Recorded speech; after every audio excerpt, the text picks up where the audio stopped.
Welcome to the Money Study Podcast with Jim Bishopp. In this podcast, we bring lessons on personal finance to life, helping you achieve the dignified retirement you deserve. Jim will guide you through practical financial strategies and tips to manage your money during your working life and through retirement. Now, on to the show. Hello and welcome to the Money Study with Jim Bishopp. Good afternoon, Jim. How are you? I am wonderful, Eric. How are you, man? Oh, I'm doing fantastic. I'm so excited to be here. This is your inaugural podcast. Are you excited?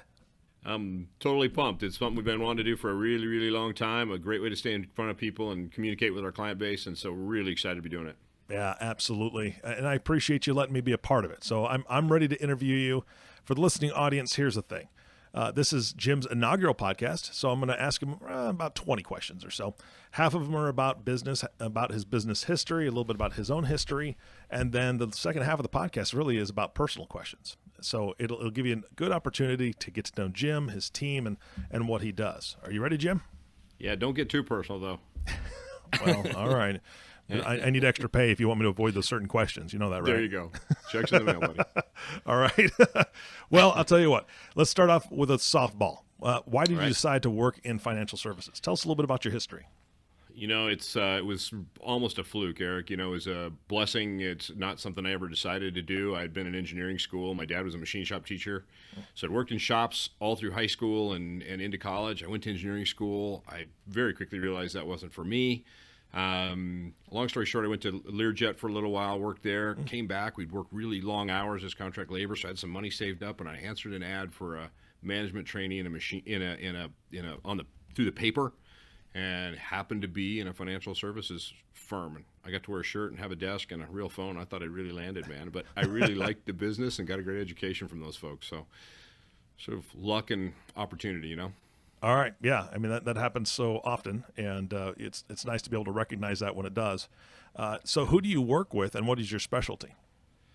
So, you know, both my parents are actually teachers. When I entered the business, pretty much like everyone else, I wanted to work with doctors and lawyers and high net worth, but teachers kept sort of landing in my lap. And then we bought a small book of business. So we bought 30 or 40 clients from a guy who was retiring. It all happened to be University of Arizona employees. And so that really became our niche, working with people in education. And we expanded that a little bit to the public sector. So we work with municipal governments, universities, school districts, public safety, but all sort of municipal employees, you know, one flavor or another. Gotcha. Okay. Yeah. Well, that's great. And I think it's an underserved section personally. I think it's fantastic. Yeah, no, we're really happy doing it. I think it's a great group of people. We really connect with them, you know, for all sorts of reasons, but we have a lot of fun doing it, and I love going to work every day. Yeah. Well, speaking of going to work every day, what do you do for your clients while you're there? So that's really broad. You know, I guess most of what we do stems around retirement planning in one way or another. You know, I say we try to provide folks with the dignified retirement that they deserve. I sort of stole that from a guy named Larry Divers with Cannon Financial, who's a really good guy, but good coach. But that's what it all starts with. But, you know, so we handle money management for people. We do retirement planning. We have a number of tools that we can use, Eric. So we have retirement planning tools that are really sort of down and dirty and simpler for younger folks to give them a glide path or trajectory towards their own retirement. And we have a lot more in-depth. If you're getting pre-retirement, we better really dig in. So we do that. But then that leads to money management, risk management, insurance services, estate planning. It just sort of migrates from there. And over the years, we do all of those things for lots of folks. Okay. Well, then, I mean, you mentioned teachers. You mentioned, other civil servants. You mentioned a little bit about age, but not necessarily specifically. So who would you say is your ideal client? So I might be jumping ahead of some of your questions. We have 10 advisors in our hierarchy, including me. Yeah. We have them in Phoenix, Prescott, Flagstaff, Yuma, Farmington, New Mexico, and Tucson. So we cover most of Tucson and sort of northwest New Mexico. So my clients, because I've been at it for 30 plus years, tend to be a little older. They tend to be sort of pre-retirement folks or even retirees. But my younger advisors spend a lot of time helping people to enroll in their 403B or 457 plans through their school districts, sort of get younger folks covered and started. So our demographic from an age standpoint really covers the gambit. Okay, that makes sense. I didn't. Wow, 10 advisors. That's huge. That's fantastic. Yeah, I don't know how we got to that, but it's a lot of fun. They're all really good folks. They're really talented folks. I trust them all. So that really helps. It's a great family. Yeah. Well, I mean, this is going to be kind of a strange question, I guess, because of how many advisors you have. How do you acquire new clients? I mean, it sounds like there's such a variety of ages and groups that. How do you get new clients in the door? So we've grown it almost entirely from referrals. Again, I got in 1987, so you can do the math, 30 plus years. And over the years, more school districts have called us, asked us to sort of work in their 403B and 457 plans or supplemental retirement plans. We've done that, and it's just grown. But I feel like, for me personally, some of my clients are kind of getting older, and we'd like to find a few more younger folks to help backfill a little bit. And then for our younger advisors, they're all referrals out of those school districts. So we have a good base now, and we're just build on that through referrals, and it's worked really well. It took a long time, but it worked really well. All right. Well, you're dealing a lot with educators, so they probably have a pretty high expectation of you. So what do you do for your client education? Yeah, so we really work hard on that. So where this is our newest iteration is this, but mostly, our big differentiator in my mind is service.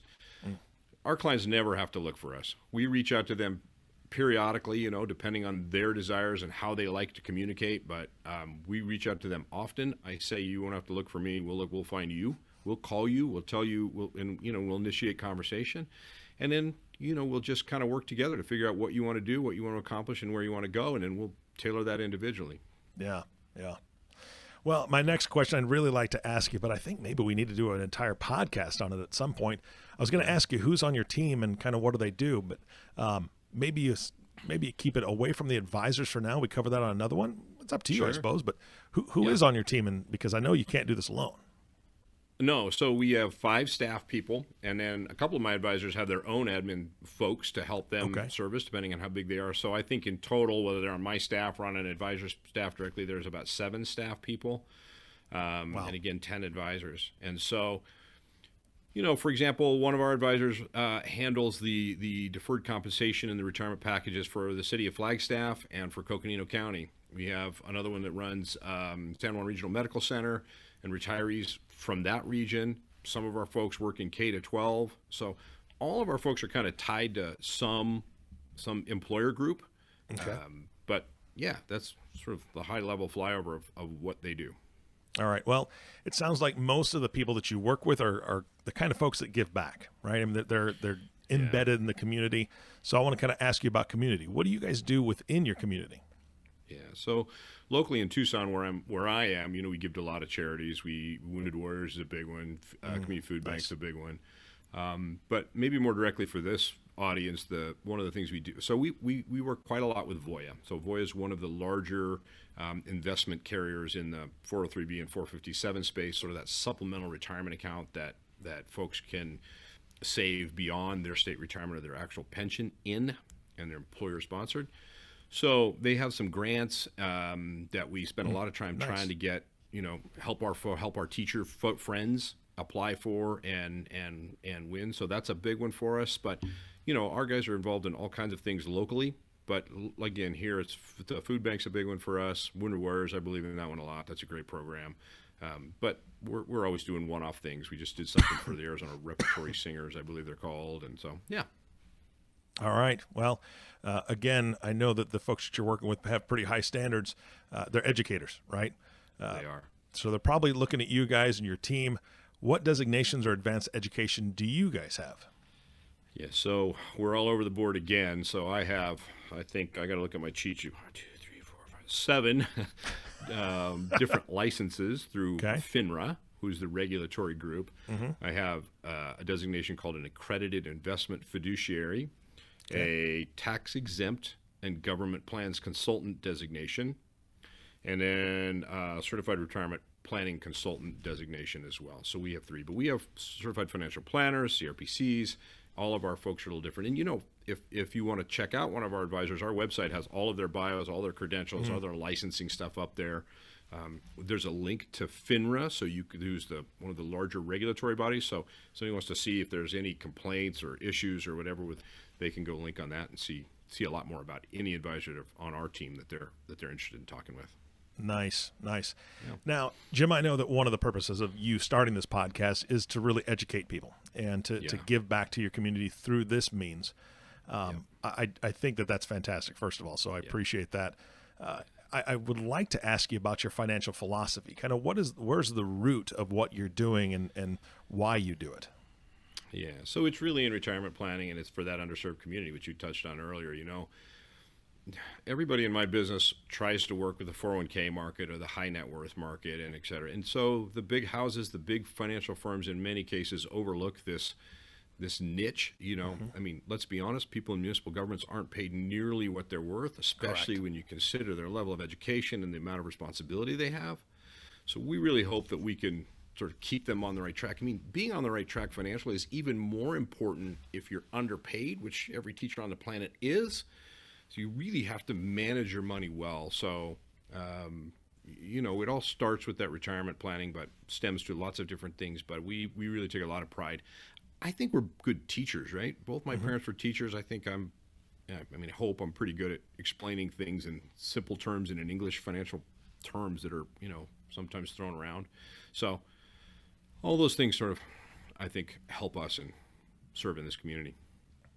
Jim, I think that is spot on for your philosophy, because one of the things that you mentioned is this group, especially teachers, are so underpaid. I know that during COVID it's been different because of learning online and everything, but I have multiple teacher friends. When they were in the classroom, they were spending their own money for classroom supplies, different things to help their kids. And it wasn't things that were absolutely necessary a lot of times. A lot of times it was just things that would make the education experience better. They have the heart to do that. So the more you guys, your team, can help them manage their finances and to be able to afford those little extras that they want to do for their classrooms, I think that's fantastic. So I appreciate it. Yeah. Well, I thank you. It's meaningful, and we take a lot of pride in it. It makes you sleep well at night, feel good, get up every day charged up to go to work. So yeah. All right. Speaking of getting charged up, let's change gears. Let's go to the personal side. You ready? I hope so. You tell me. We'll find out in a minute. Yeah, let's have some fun. All right. So, Jim, when you're not working, what do you do for fun? Well, so I have a family. They're my first priority. I have 2 daughters and a wife, and they're super supportive, and they're great. And as you might imagine, being self-employed and in a financial environment like this, it takes a lot of time and energy. And so, my wife is super tolerant when I'm handling emails at 6 o'clock in the morning. So they're first and foremost. But then I love outdoor activities, so I hunt, I fish, I love to hike, just anything outside I can do. Maybe because I can unplug, I'm so connected all the time, 9 to 5, and most weekends for that matter.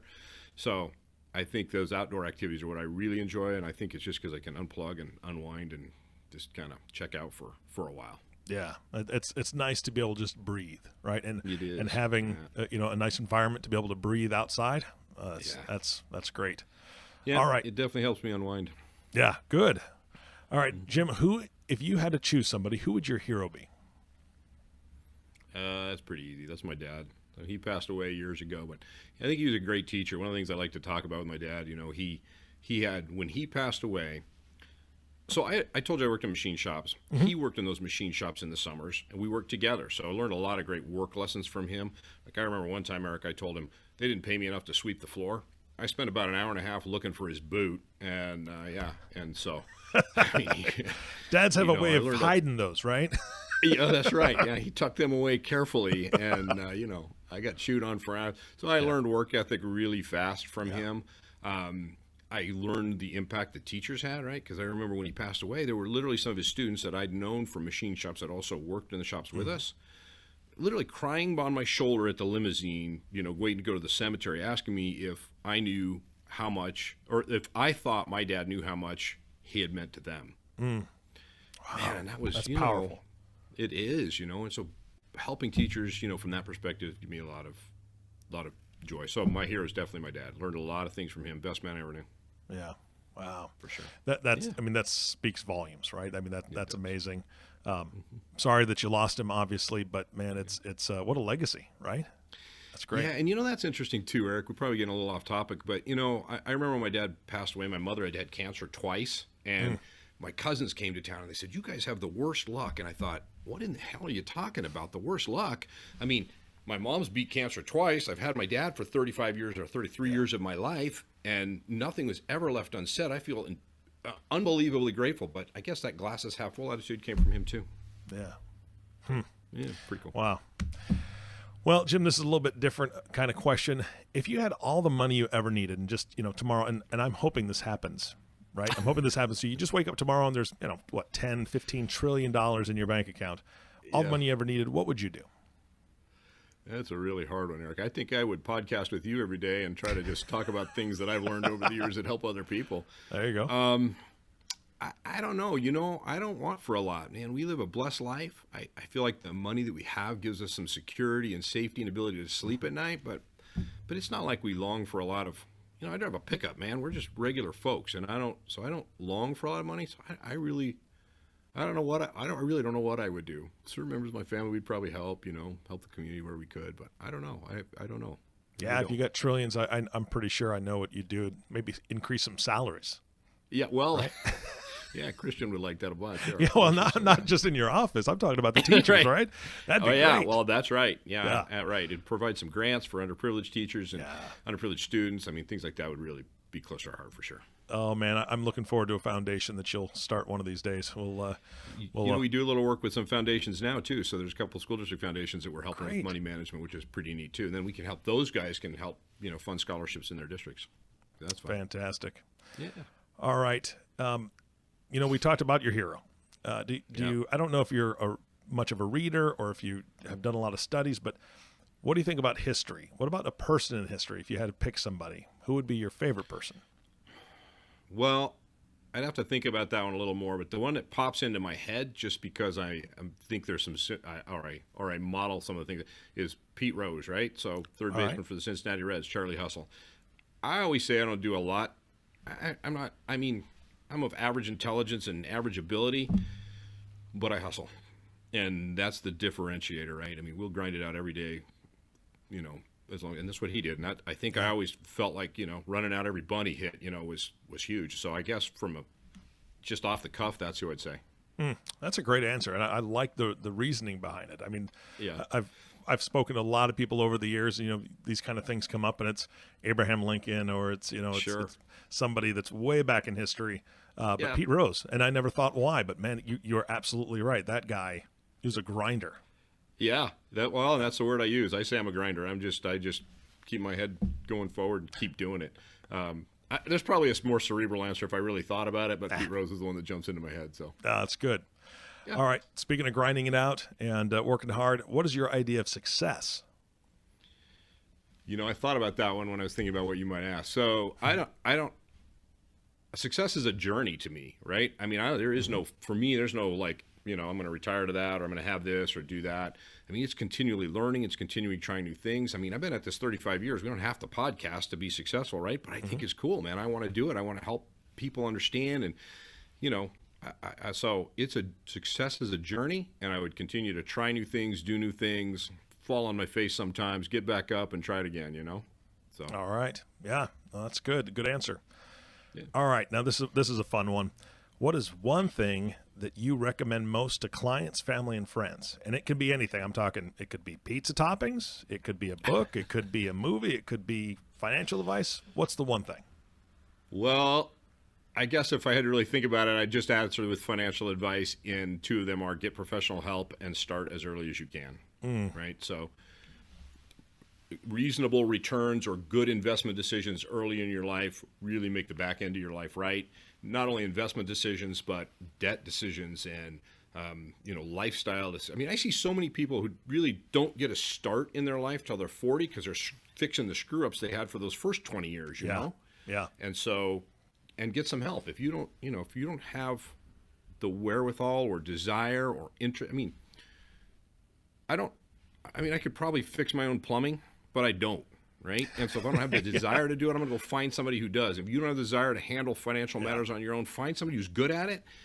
If it costs you a little bit, that's okay, because they're going to handle it right and make it work, and they can make huge differences, later in life. Things you don't, when you're young, you don't think about that. You don't think about what's 1% more rate of return or what's $25 extra worth of savings, or and they're monumentally big decisions. Yeah. Important. It's so funny that you said people don't start until their 40s and they have to clean up the stuff they screwed up the first 20 years. Yeah. That's me. Well, that's I the think boat it's me too. We're all I'm in, right? Yeah, we all do some of that, right? Yeah. And but the faster you get it under control, the better. Yeah, absolutely. And my only hope is exactly what you're doing, is to educate that next group better than you did. I remember walking through an event. It was actually in Arizona, Phoenix, and this gentleman was talking to us. I was 19 years old.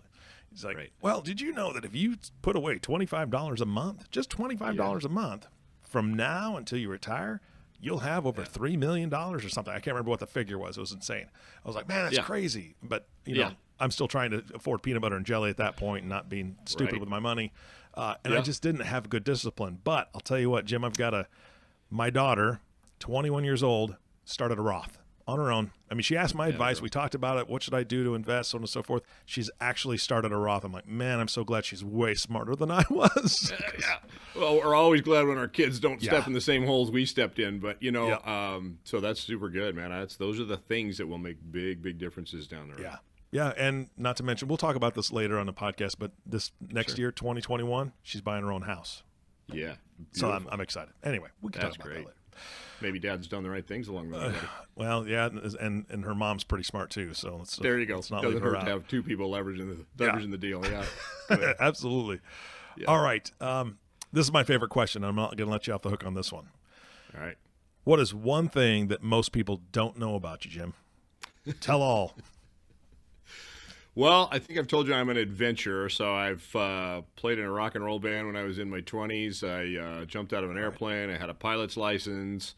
I told you I hunt and fished. I backpacked all over Alaska. So I don't know. I don't know there's one thing, but I guess maybe it's just being an adventurer. I just love this.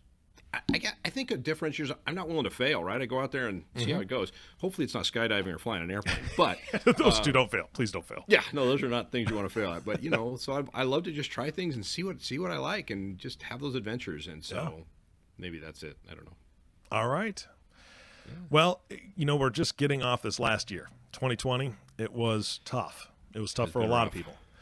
And it's so funny because I keep thinking of the saying, hindsight is 2020. And I'm thinking, man, if it's 2020, I don't want anything to do with it, but it's a whole different thing, right? We all get at those points where we're not going to call it necessarily depression, but we get down in the dumps, right? We're struggling with something, or we see other families or friends that are struggling, and it's tough to stay on track. Is there something that you say or do, maybe a mantra, a motto, a habit that you do that helps to keep you focused when you're feeling, down, or that you just don't have that energy that you normally do? It's probably still that grinder thing. So, I've read lots of self-improvement books and things, and there's a couple of people that have stuck in my head over the years. Mel Robbins, if you remember her, she has a 5-second rule. She says, you know what, when you have the inclination that you should be doing it, count backwards to 5, 5, 4, 3, 2, 1, blast off and go. She used the example of an alarm clock. When the alarm goes off, 5, 4, 3, 2, 1, put your feet on the ground, get your ass out of bed. And those tangible things to me make a lot of sense. There's another guy named Admiral McCravens who I watched a couple of speeches he's given. He's a retired Navy SEAL and an admiral, but he talks about the fact that in basic training, people have to make their bed every day. Why? Because if you do nothing else, you did that task right. You made your bed, you accomplished something very first thing in the morning. When you come back, even if you got, shellacked all day long and beat up, come back and you think, man, that's one little victory I've had. It may be small, but it starts the day off right and ends the day right. So I don't know. I don't think there's like a mantra or a mindset. I think it's the doing for me. I got to just keep putting one foot in front of the other and keep driving forward. And so, yeah. All right. That is fantastic. We're almost done, right? We're down to the last couple questions. And this one is, I love this one too. Jim, what's your proudest achievement? My family. Yeah, I think I see so many people who have such rough lives and such tough family lives. We have a great family. My wife and my kids are all great. We're all connected back to our extended family. So I think that's number one. I am proud of the business we built over the years. It took us a long time, 30 plus years to build what we have, but it's feels like it should have been. We should have gotten from A to B faster, but I am proud of that business and the people that we have. Our people are second to none. So maybe those two things. Well, all I know is that when it takes a little bit longer to build that business, that means it's just a wider and better foundation. I think there's some truth in that, so I appreciate it. Yep. Yeah, absolutely. All right, that was pretty much it. I mean, we're down to the last question, and this one's super easy and a real softball because it's all about what's coming up, right? Okay. You have the attention of a bunch of people. This podcast is nationwide. I know you're going to be publishing this with videos and the audio. I mean, there's so many options for people to learn. Yeah. Who should be listening to this podcast? So because we will be asking people to share it. So who should be listening to it? And why don't you give us a little bit of a sneak preview on what you're going to be talking about? All right. So I think, it's going to be hard to talk to everybody in that demographic at one time. So, for example, some folks from the local fire union wanted to talk about estate planning for their membership. So I think we might talk about bringing an estate planning attorney and, the fire union president, have a conversation about that, why it's important to do estate planning, et cetera. But it might be a little more fire specific, right, to fire service or public sector. But will anybody who's in any of a teacher, a professor, municipal government employee of a nonprofit hospital, hope I don't leave anybody out of that whole thing, but hopefully we have most of what we talk about. We'll touch all of them. Some might be a little more specific or whatever, but anybody in those categories should be able to pick something up from our podcast. And then, look, if you need help, like I said, one of the most important things I think is to reach out and find somebody. If we can help, we'd love to do that. Love to chat with you. Pretty low key. So. All right. Well, you have an opportunity now. How do they get a hold of you? So they can call our office. The website has all of our contact information. They can send an email. Our folks will triage them to the right resource geographically, the right person, right advisor for them, maybe whoever's working in their district or their employer. So you reach out to us any way you can, whether that's phone, email, fax, smoke signal. You tell us, we'll figure it out, and we'll get to you, and we'll figure out how we can help you. All right. Well, Jim, this has been fantastic. I know that the next podcast, we're actually going to cover what it kind of looks like to work with you and your team from the very, very first phone call. I think a lot of people hesitate, I don't know. I don't want to call them because then maybe there's a commitment or I don't want them to know how bad it is. Right. I mean, because I think a lot of people can get embarrassed about their finances, but the next podcast, I know we're going to cover what does it look like to engage you in a conversation from the very beginning until, I don't want to say the end, but until you guys are working together. I think that's great, Eric. I think a lot of myths we could dispel and make people feel comfortable about reaching out to us or anyone else who does what we do. So, I look forward to that. Perfect. All right. Well, again, Jim, thank you so much for your time today. Thanks, Eric. I appreciate yours. You bet. And of course, last thank you goes to you, listening audience. Thank you for tuning in and listening to the Money Study with Jim Bishopp. If you have not subscribed to the podcast yet, which I know you haven't because this is the very first one, please click the subscribe now button below. This way, when Jim comes out with a new podcast, it'll show up directly on your listening device. This makes it much easier to share these podcasts with your friends and family and your colleagues. And we're going to be asking you to do that throughout this entire series. Again, thank you so much for listening today.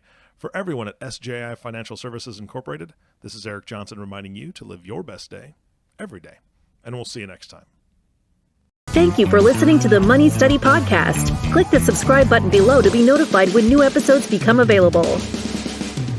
The opinions expressed in this podcast are those of the speaker and/or the guest and may not necessarily reflect those held by Voya Financial Advisors.